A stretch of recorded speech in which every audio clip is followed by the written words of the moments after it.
quiet halls of the Mitsurugi estate, young Kaito walked with a heart full of pride.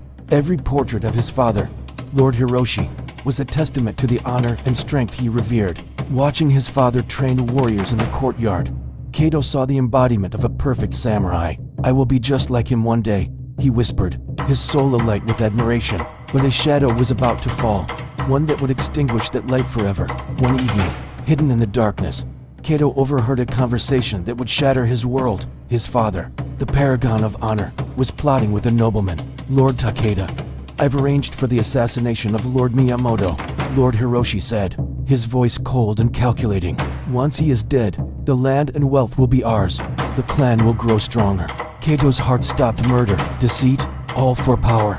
The man who taught him the sacred code of Bushido was now its greatest betrayer. "Our honor must remain intact, at least publicly," his father continued, sealing the horrifying truth. The noble line Kaito so adored was built on a foundation of lies. For days, the poison of this revelation consumed Kaito. He could no longer look at his father without seeing the corruption beneath. The pride he once felt was replaced by a hollow ache of heartbreak and disgust. Unable to bear the weight of the lie, he finally confronted his father. "You've lost your way," Kaito declared, his voice trembling with a mix of fury and sorrow. "The honor you taught me is a facade. I challenge you to a duel. If any part of that man I admired still exists, you will face me." Lord Hiroshi looked up, his eyes cold and devoid of emotion.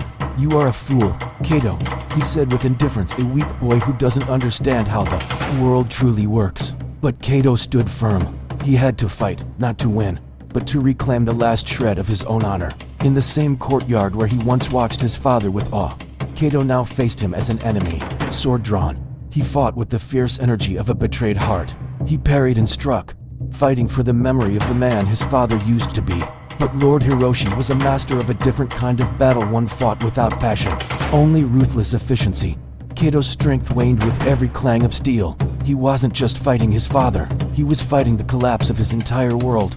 In a final, devastating move, Lord Hiroshi disarmed him, sending him crashing to the ground. Standing over his bleeding son, he sneered, "You are always too weak, Kaito, weak in body, weak in spirit, you are nothing." Those words were the final blow, crushing what little was left of Kaito's spirit. The man he had spent his life idolizing had not only betrayed his clan, but had just destroyed his own son. The honor was gone, the love was gone. All that remained was an empty, echoing silence in his soul.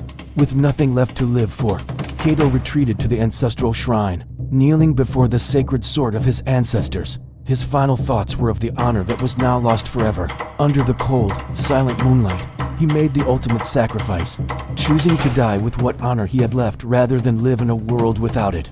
His death marked the true fall of the Mitsurugi clan, leaving Lord Hiroshi victorious, but utterly alone in his hollow empire of greed. Thank you for joining us for this tragic tale. If you were moved by this story, please like, share, and subscribe for more content that explores the depths of history and human nature. We'll see you in the next video.